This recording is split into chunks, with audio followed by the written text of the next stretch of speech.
Mandy Barnett here from MB Associates. Was to have been presenting with Ger Williams at the Museums and Heritage Show on how we evaluate wellbeing. So we've done you a short presentation here, a little bit shorter than we would have done in real life, and also offered at the end of this presentation you'll see a couple of opportunities to join an online discussion if you want to discuss this or hear more. So our fundamental premise for this presentation is really that well-being, or being well, is a much bigger thing than it's often presumed to be. It's much bigger than just about mental health.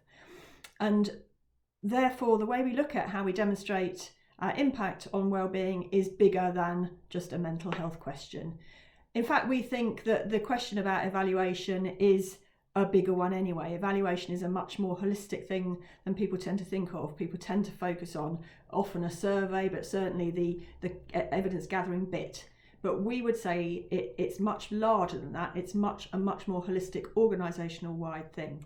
So what we're going to run through in this presentation is a discussion about how well-being is much bigger than mental health, how important that is, particularly now with the challenges we're facing at the moment, and particularly in the desire to build back better, and that to evaluate wellbeing effectively we need better planning, better doing, better reviewing, so in that plan, do, review kind of language, and by better we really mean more fit for purpose, more appropriate to what we're trying to talk about. So much of our thinking on this comes from our work over many years with Happy Museum, where we came up with this schematic, you'll have seen it other places as well, of that actually what we're all about is people, prosperity and planet. And that those 3 Ps, or the triple bottom line, you'll often see talked about too, are very, in fact they are everything, they are all the issues that are of interest to us, and in the overlapping areas they become really, really significant. So when we're looking at things like how people, the equality issues around people and prosperity, we're really talking about social justice. When we're talking about the relationship between prosperity and the planet, actually we're talking about our very survival. So it's a very big picture. And our well-being is about all of these things. So our economic well-being is as important as our mental well-being. The well-being of the planet and our ability, the ability for one person's well-being to not impact negatively on another's by using up too much of the planet's resources is really important too. So I guess that's the first way in which we're saying well-being is bigger. Then the second point here, the second point is that well-being is not just about feelings, it's also about functioning. So the government's National Foresight Programme in, way ago now, over 10 years ago, came up with this definition. The important thing is that it is about feelings and functioning. So how we operate in the world is just as important as how we feel in our heads. And we see this, I think the cultural sector and museums are really good at working in this area. So in Happy Museum, we always used to talk about agency and active citizens. That was part of the mission, if you like, was to try and get people more active in looking after their own well-being, in looking after the environment.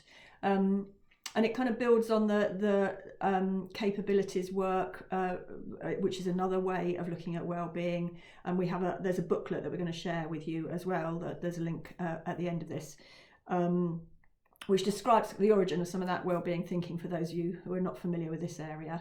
And it was the kind of thing that the RSA was really picking up when it started talking about social productivity. So that well-being is about feelings, as well as about functioning, as well as feelings, as well as being about all of those big global issues. So we do need to think big in this agenda, and we want to build back better, the phrase that's being used by some of our colleagues in the sort of new economy thinking that's going on now. But at the same time, we would urge you to use one of our kind of mantras, which is to be good enough. So not to let perfection get in the way of progress. And I think that actually we can often feel stymied and paralysed and unable to do anything because the issue seems so big and the complexity and the difficulty overwhelming. And I think lots of people in the cultural sector think what they're doing is not good enough in terms of evaluation. We find that ourselves sometimes, but it's worth remembering that actually evaluation all over the place is made up of a variety of kind of different approaches, different estimates, different assumptions. So GDP, for example, which is the global measure for success in society, that's another discussion, is actually made up of the ONS doing a bunch of individual surveys with all kinds of businesses. Who knows how accurately those businesses are filling those surveys in. So being clear about the limitations and the bringing together of lots of data is really important, but don't let perfection get in the way of moving on to the next step. So what we want to talk about now is how we evaluate that big picture more effectively. And a lot of this work and this thinking is coming from not just our work with Happy Museum, but also our work with one of the Creative People and Places programs, Transported, where we've been able to experiment with some techniques over many years.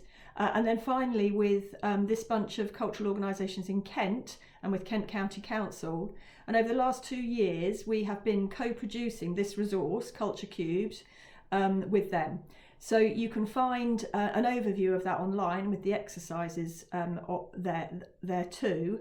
And you're very welcome to use the whole resource if you want to, and to talk to us about how we might support you with that if you want. So that's what those surgeries are for at the end. So the resource has 6 stages. And the purpose of that is to really beef up the kind of thinking that we do in these planning stages, so 1 and 2 here, before we get into gathering evidence and analysing evidence, which is where a lot of people think evaluation sits. And then that we make sure that the evaluation moves on to actually improving in the organisation, so to communicating better and to managing the change. That's the bigger picture that we're talking about. So we're going to talk through pick out 3 of those different sections and talk in a little bit more detail about what we mean about this bigger picture of evaluation. So the first thing is to start with better planning. I'm sure many of you will have used story of change or theory of change thinking. There's a link here to a video that we produced for Happy Museum, and this is always our starting point, the who, how, what and why of your project. But what I want to focus on here is actually the importance of spending time scoping the evaluation work. So whereas the story of change tells you about your project, the scope needs to really clarify why and for whom you're evaluating. And so we have an exercise in Culture Cube which looks like this. And here is a live exercise. So this is how we tend to work with big sheets of brown paper.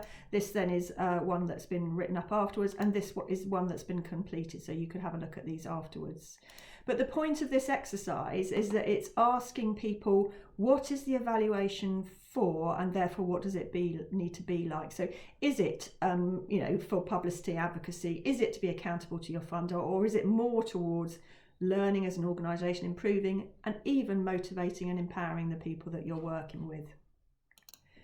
And very often the sort of work we do in museums is much more about co-production, empowering people to be more effective in their own lives, and that's very much what this project was about. So this was MERL, and it's about them meeting the creative case for diversity better. So thinking carefully about the scoping, the various things they realised. So they really needed to effectively work with their team. It needed to be produced in a way that the other members of the team in the museum would respond to, but it also needed to align with official measures, because this is a kind of a large national programme that they're working with there. And then where that leads you to is thinking really carefully about, okay, if that's this kind of message we need to put across and the people we need to speak to, what resources should we use that will be really effective here? So these are 2 different sets of questions. We quite often use questions that are already been researched and are used in the more broadly. 2 sets of questions here that I want to show you from the Office of National Statistics and out of the questionnaire that's commonly known as WEMWEBS, the Warwick and Edinburgh Mental Wellbeing Scale. So these are 2 sets of wellbeing questions. and they look quite different. So you can see here the WEMWEBs is often used when there is a public health interest in a project, or certainly when there's a health interest. So you see these questions are quite feel quite health orientated, whereas the ONS questions here much more sort of population level, much more about a community. So going through that really thoughtful scoping exercise should help you to get to a place where you're planning your evaluation in a way that's fit for the people and the purpose. So hopefully that leads you on to using better tools, and remember, by better we mean more fit for purpose. So the key thing here is that we recommend that tools, particularly for wellbeing projects, and actually generally anyway, are much more interactive, embedded, have much more of a creative feel, not just a survey. And there are two reasons for that. One is there's a real risk if we don't do that actually the evaluation will undermine the well-being of the people taking part. The second is it's much more motivating for staff to use these tools if they feel like they're a natural part of the sort of work that they do. So a couple of examples here for you as well. So this one is from our work with the Reading Museum, and we call it Time Capsule. It's a technique that they developed and we built on to do a before and after kind of assessment of how people are responding to a project. So this was a neighbourhood action group project. They pick a bunch of words off a pin board at the beginning of the project, seal them up, and then do the same at the end and compare the results. So there's a bit of theatre to it. It kind of feels appropriate. It feels like a museum-y task to do. Second example here, this one comes from some work we've been developing with Showtown, which is the new Museum of Fun and Entertainment in Blackpool, not yet open. And this is a straightforward self-assessment that young people were doing. Again, using some national questions here. So you see that one is from WEMWEBs, various other questions from different large questionnaires. But what we've done here is just designed it so that it looks more accessible and so that it's more enjoyable for the participants to complete. The other thing that I wanted to point out with this tool is that we've got questions here about well-being, and then we've got a second set of questions which relate to that about what we've called well-doing. So that idea of feelings and functioning being important. So now we get onto the issue of better reviewing, and I guess really this is the most important part of what we're saying perhaps. So we think that reviewing better is a lot about what we might call voice. So it's about hearing the voices of people whose voices are often not heard, the people we're working with. We really shouldn't be drawing conclusions about people's experience with us if we're not asking them if those are right. So validation is the phrase we use, is really important. And the second part of that voice issue is about us speaking outwards in the right way. So going back to our scoping, we should be using the right language and the right tools to get our message across to people. So here's our first example of how we work in validating things with participants. And this is a thing we call the value of change exercise, where we get people to reach consensus about what their outcomes are, and then to rank them. And then we later do a valuation comparison exercise, which we can share with you if you're interested. And this was the Salt Festival in Folkestone. Really interesting. These are artists putting on this festival, but this is the low value end. You see that the great art is of the least valuable to these participants. What's of the most value is people's behaviour changes and being more environmentally active.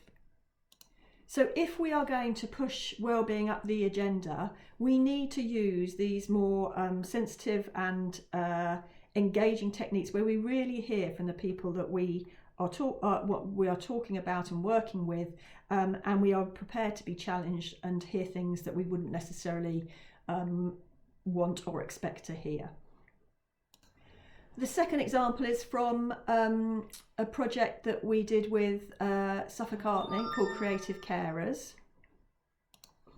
And this is really about using the right messaging for the people that we want to talk to. So this project was a project where artists train carers in care homes to work more creatively, build better relationships with the residents.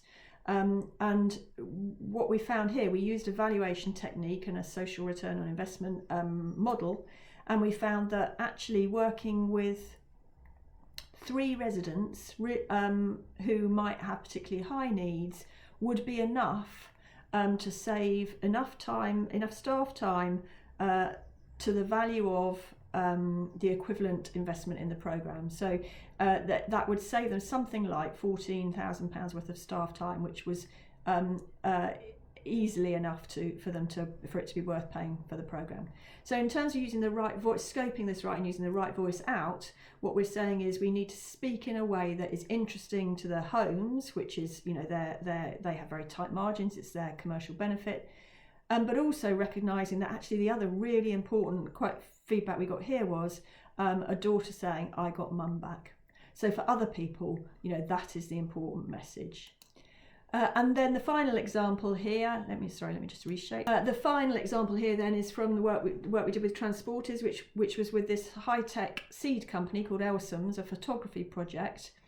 And the chairman here was interested in empathy, but what we knew was that, empathy between the members of staff. So he wanted to build out a better understanding amongst his staff about what each other did and better relationships.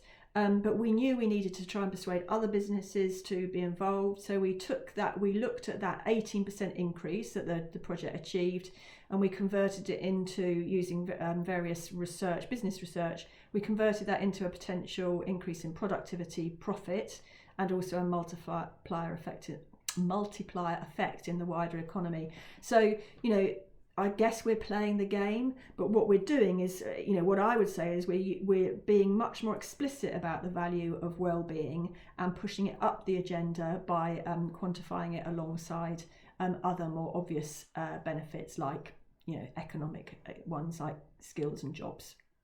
So in conclusion, we're saying well-being is about much more than just mental health. It's especially important now when we face all the challenges that society faces after COVID-19. And to do this credit, and we must do this credit, we need to be better at planning our evaluation in a way that's more fit for purpose, doing it in a way that actually builds well-being as well, and reviewing it with the voices of the people who really matter, so that everyone involved can appreciate evaluation more and actually start to enjoy it. So finally, some resources to share with you. There are a couple of booklets that we're sending into the team at Museums and Heritage, one which is an introduction to social return on investment, a bit more general, and one which is an introduction that we wrote a while back to well-being and the history of well-being. We're also going to run a couple of online surgeries and we're offering lunchtime sessions on June the 3rd or the 8th, where we're very happy to discuss with you how you might use the resources that we've got here. And you're welcome to go to the website here, where you can download an overview of Culture Cubed and some exercises to work with. So thank you very much for listening. We're very happy if you'd like to get in touch with us at MB Associates. I'm very happy to talk further, and the best of luck with thinking about evaluating your well-being more. Good luck to you.